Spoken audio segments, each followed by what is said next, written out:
Buddy, back with part two of my Togo conversation. Here you see Lucky T and the other men showing you how fufu is made.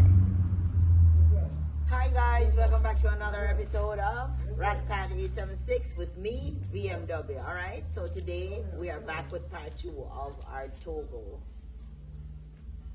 little documentary thing in there. All right, better late than never. I am busy. I do other things. All right, so guys, bear with me. All right. So we're back on Togo. What are we continuing with today about the whole voodoo thing? So I went to do a little investigation. So what I figured out is that a lot of the voodoo that is worked in Haiti is originally from these parts, which is Togo, and Benin seem to be the capital for that, especially Benin, and Togo is just next door. So they seem to have that connection there. And voodoo is referred to as, I think it is fetishism, which means that God can be found in all animals and all things, living or dead, so God is everywhere according to their religion and in all things, their practices.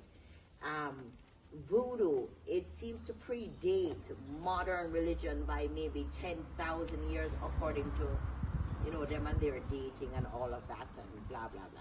So it seems to predate our religion by maybe our religions, modern day religions, by maybe 10,000 years. So it's been around for a long time, right? There seems to be some sect of it in Togo that they call the Python. They seem to worship the python, and think that it is a form of God, or, and it's bad luck to kill it or anything like that, and yes, they do this practice for everything. Like we pray, they use it for their everyday lives, and obviously for us it's a big turn off, but according to their culture, it's just standard practice, yes.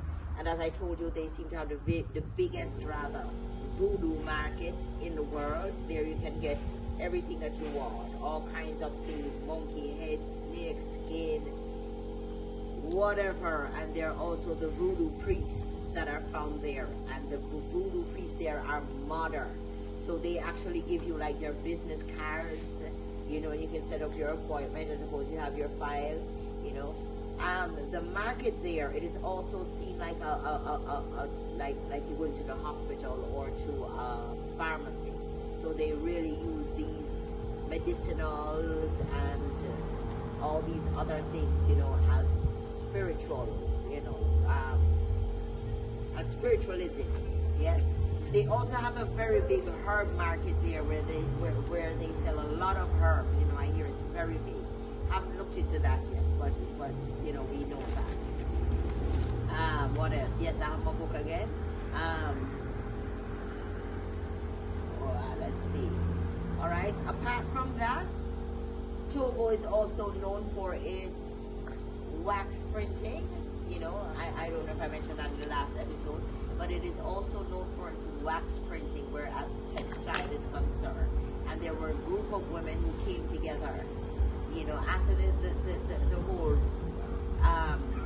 modernity of textile came in, maybe in the 1800s, whatever, I suppose the whole indigenous form of printing, weaving probably became, outdated, and it wasn't practiced there anymore. These women went back into history, found the prints and whatever that their mothers used to make back in the days with the cultural patterns and the different meanings for the different shapes and whatever, and they started doing these wax prints again, and it made them very wealthy women. I think they're called the Nana Benz women because they became so wealthy from this wax printing that they were able to buy like Benz in the 1970s, and they reintroduced that form of textile into Togo, so they seem to have a vibrant textile industry happening there with printing, and it seems to be a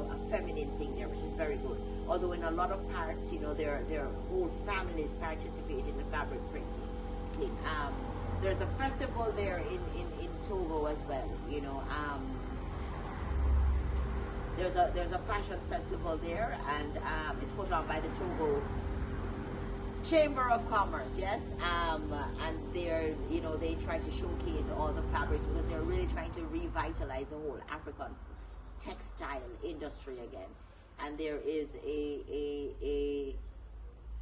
there was a special event there that was called Loincloth, and it is geared towards showcasing these printed fabrics. And loincloth there is really a piece of garment that is worn with a belt. It is used as an undergarment sometimes, or for swimming, yes, and it is a traditional thing, and you know, it is well printed, you know, to show many different, it's normally made of bark or leather, I hear too, you know. So yes, what else can I tell you? You know, apart from that, it's very hot there, so the women carry, you know, these fans. I got one. I'm really anxious to show it off to you, yes. So it's very hot there, and they make fans from fabrics, you know, and leather and wood. They also make some that are woven, you know, like maybe thick. It looks kind of like some kind of reed or tree bark or whatever, you know. They're very beautiful there, you know. So I got one, so I'm going to show off my own. But that is what we've come down to with Togo there, you know, that we're hoping we can look further into their textile industry as we go along, you know, and see what's really there. But we're happy to have taken that little trip into Togo, yes, you know. The fashion show is held in Lomé, which is the capital of Togo. That is the name of the capital, Lomé, yes. I'm going to see what other information I can maybe add to the end, so you can maybe look it up for yourself, see what's happening there, yes. Thank you very much, guys, for listening to me ramble on about Togo. It's very important that we don't just wear things anymore, but we kind of figure out what's the general idea behind it. One, so we don't wear anything that, you know, we don't want to represent. Two, that we don't disrespect anybody. And three, so when we're stepping out, we can step out loud and proud. You understand what I'm showing you? And as always, everybody, remember, don't wear nobody else, wear yourself, yeah? You see me, I'm kind of stuck. Don't wear nobody else, wear yourself, yes? Always wear yourself. Don't wear anybody else when you step out today. And you're ready now? Just see my little... Oh, guess what happened now, guys? Look at this. I forgot to show you. Look, it's from Togo. Yeah. So I look like an Obia man? No. Look, it's a drink. Look, it's for drinks. It's a bottle. Cute, isn't it? African people are just like so creative, man. Look at it.